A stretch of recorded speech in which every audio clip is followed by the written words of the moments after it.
wala talaga, Insan. At muli namin narinig ang iyong napaka-maanghel, malaanghel na tinig. Parang habang nakikinig ako, parang feeling ko katabi ko si Regine Velasquez. Oo.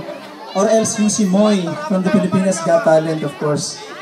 Anyway, congratulations. Thank you very much, Insan. Sa muli ay hinahanap po natin ang ating mga contestants. So nandito na po para makapagsimula na po tayo. But of course, habang hinaantay pa po natin ang ating mga contestants, once again here with us, Papay Malagyo! Para sagutin ang Narito Ako.